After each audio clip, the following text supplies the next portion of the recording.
संजय राउत ने महाराष्ट्र के मंत्रिमंडल पे सवाल उठाया है और महाराष्ट्र के अंदर एकनाथ शिंदे का मंत्रिमंडल जो है वहां अभी आप जानते हैं कि एकनाथ शिंदे मुख्यमंत्री के तौर पर और उप मुख्यमंत्री के तौर पर देवेंद्र फडणवीस वहां इस समय काम कर रहे हैं। उन्होंने शपथ ली है।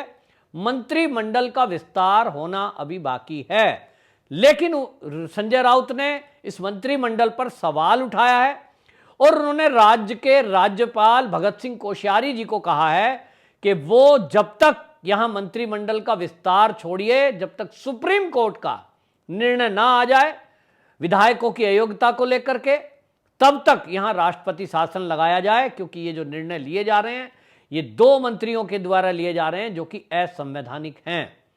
उन्होंने आरोप लगाते हुए ये कहा कि ये जो 2 मंत्री हैं ये कैसे ऐसा फैसला ले सकते हैं, जबकि यहां जो है उन्होंने उदाहरण दिया कि ये जो है, अगर वो कहते हैं एक देश का उदाहरण दे रहे हैं, बारबाडोस एक देश है, उसका उन्होंने उदाहरण दिया कि बारबाडोस में जो उसकी आबादी है वो केवल 2.5 लाख है और उस 2.5 लाख आबादी में वहां 27 मंत्री हैं और वो कहते हैं महाराष्ट्र की आबादी 12 करोड़ है, तो 12 करोड़ में केवल 2 मंत्री हैं, ये कैसे निर्णय ले सकते हैं। और इसलिए उन्होंने सवाल उठाया है कि वो राष्ट्रपति शासन लगाएं, वरना बारबाडोस का जो उदाहरण दिया है कि वहां 2.5 लाख पे 27 मंत्री हैं और 12 करोड़ पे केवल 2 हैं, तो संजय राउत जी आपके हिसाब से अगर गणित लगाएं कि आप बारबाडोस का उदाहरण भारत में फिट कर रहे हैं, तो अगर आपके हिसाब से गणना करें कि बारबाडोस में 2.5 लाख पर 27 मंत्री हैं, तब फिर जो है 12 करोड़ अगर हैं तो मैंने हिसाब लगाया कि वो जो है लगभग 2400 बैठता है। तो आपके हिसाब से महाराष्ट्र की विधानसभा में 2400 मंत्री होने चाहिए क्या? क्या बात करते हो संजय राउत जी आप। लेकिन आप बताएं, आप इस तरह की बात करोगे क्योंकि बौखलाहट है, बौखलाए हुए हैं, सत्ता चली गई है, अभी गुरूर नहीं गया है और इसलिए कभी बारबाडोस का उदाहरण देते हो, कभी आपको बाढ़ दिखाई देती है, कभी महाराष्ट्र में हैजा होता दिखाई देता है, कभी आपको सुप्रीम कोर्ट की याद आती है। आपको यह क्यों नहीं महसूस हो रहा कि सत्ता आपके हाथ से गई और पार्टी भी आपके हाथ से गई। अब आप एक सांसद हैं, पार्टी के प्रवक्ता हैं, लेकिन अब वो पार्टी का भी फैसला कुछ दिनों में होना है। बात तो यह है कि आप शिवसेना के प्रवक्ता बने हुए हैं, लेकिन अब शिवसेना है कहां? वो शिवसेना एकनाथ शिंदे के साथ है कि उद्धव ठाकरे जी के साथ है? सवाल तो यह है, क्योंकि ज्यादातर विधायक और सांसद तो चले गए एकनाथ शिंदे जी के साथ। लेकिन जो संजय राउत हैं, इनके बात का जवाब बीजेपी के नेता आशीष शेलार हैं, उन्होंने दिया है। उन्होंने कहा भाई ये जो संजय राउत जी हैं इनको गजनी मूवी देखनी चाहिए। अच्छी सलाह दी है, बौखलाहट है, थोड़ा सा मूवी वूवी देखेंगे तो रिलैक्स भी हो सकते हैं। तो उन्होंने सलाह दी कि इनको गजनी मूवी देखनी चाहिए, क्योंकि मुझे लगता है इनकी याददाश्त चली गई है, कुछ देख करके याद आ जाए। तो उन्होंने कहा कि जब महाविकास अघाड़ी सरकार बनी थी, वो जब गठबंधन हुआ था, उस सरकार में 7 मंत्रियों ने शपथ ली थी साहब, और मंत्रिमंडल का गठन जो विस्तार था वो 32 दिन तक नहीं हुआ था। सारे फैसले वो 7 मंत्री ले रहे थे। तो वो आशीष शेलार जी कहते हैं कि फिर तो उस समय जो 7 मंत्रियों ने फैसले लिए वो सब रद्द हो जाने चाहिए। आप क्या कहना चाहते हो कि मुख्यमंत्री और उप मुख्यमंत्री फैसले नहीं ले सकते, मंत्री मिलकर ही फैसला लेंगे? और आप बारबाडोस का उदाहरण कहां से छांट के लाए? हमने तो नाम भी पहली बार सुना, ऐसे देश को छांट के लाए हो आप उदाहरण। तो फिर आपको पता नहीं है कि महाराष्ट्र की जो विधानसभा है उसके अंदर जो मंत्रियों की संख्या है वो 43, मैक्सिमम 43 हो सकती है, इससे ज़्यादा नहीं हो सकती। तो आप कौन सी दुनिया में रहते हैं? बारबाडोस का उदाहरण हमारे देश में क्यों लागू कर रहे हो? अमेरिका, जापान, रूस, चीन, इनके उदाहरण फिट करोगे तो भारत की तो मामला अलग है, और भारत की जो लोकतांत्रिक व्यवस्था है वो दूसरे देशों से भिन्न है। तो हालांकि अगर यहां की बात देखें तो आपने जिस तरह से पाला बदला और पाला बदल करके आप विपरीत विचारधारा वालों के साथ मिल गए, सत्ता का सुख भोगने के लिए, तो सोचने की बात है। लेकिन आप बिल्कुल सहन नहीं कर पा रहे हैं कि एकनाथ शिंदे, जो कि शिव सैनिकी हैं, वो जमीन से जुड़े हुए कार्यकर्ता हैं, शिव सैनिकों के पसंदीदा नेता हैं, वो मुख्यमंत्री बन गए हैं। तो अपमान करने पे लगे हुए हैं। कभी कहते हैं रिक्शे वाला है, हमने ही तो बनाया था इसको।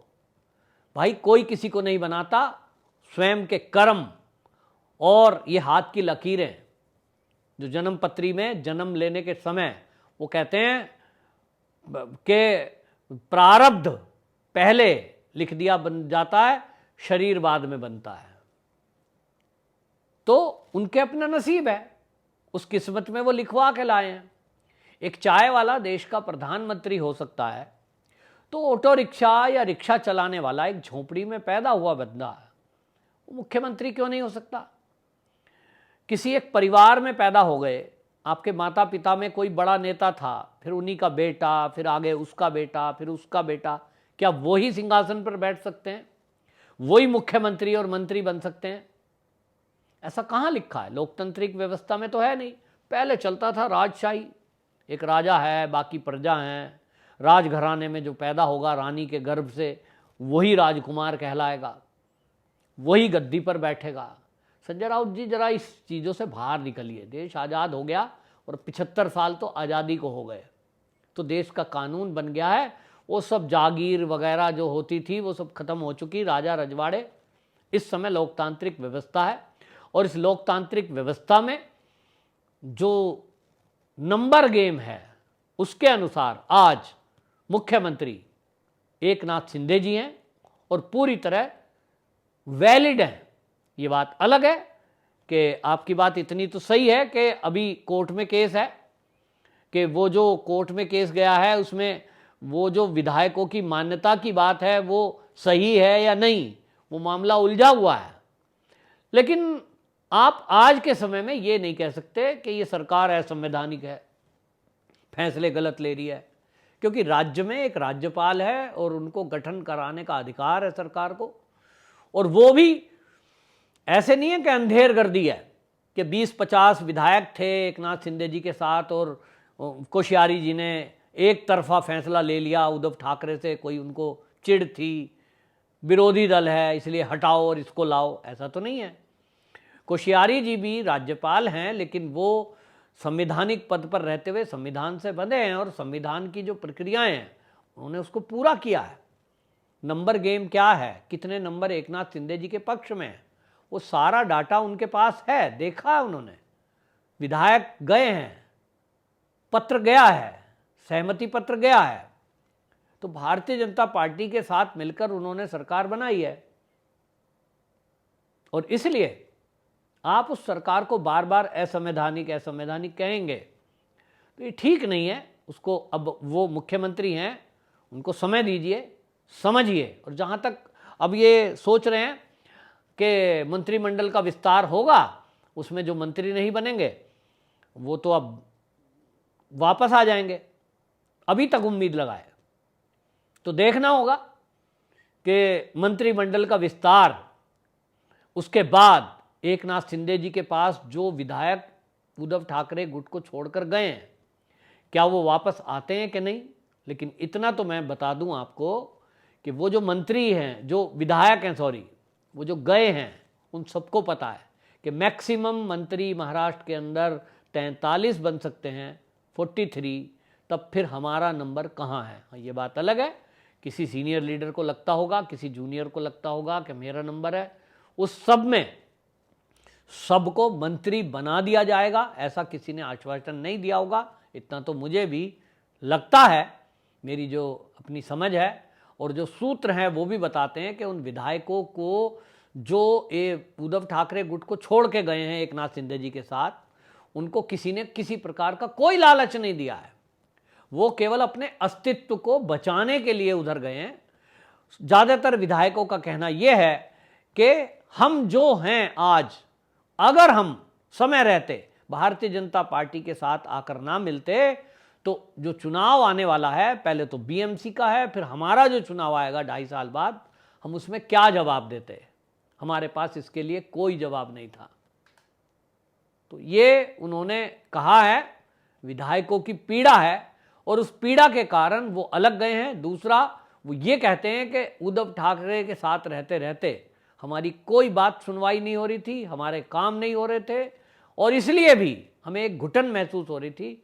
हमारे पास कोई रास्ता नहीं बचा था कि हम अपना निर्णय लें समय रहते या फिर वहीं पिछलग्गू बने रहें और मौन रहें और 5 साल का पूरा होने का इंतज़ार करें, फिर जनता में जाते तो उनको क्या मुंह दिखाते। क्या ये बार बार दिए गए स्टेटमेंट जो हैं विधायकों के, ये संजय राउत जी आपको समझ नहीं आते, आपको पता नहीं चलता? तो कुल मिलाकर के संजय राउत जी ने जो सवाल उठाया है उसका जवाब हालांकि आशीष शेलार ने दे दिया है कि आपके टाइम में भी मंत्रिमंडल का जो विस्तार था वो 32 दिन बाद हुआ था, अभी इंतज़ार करिए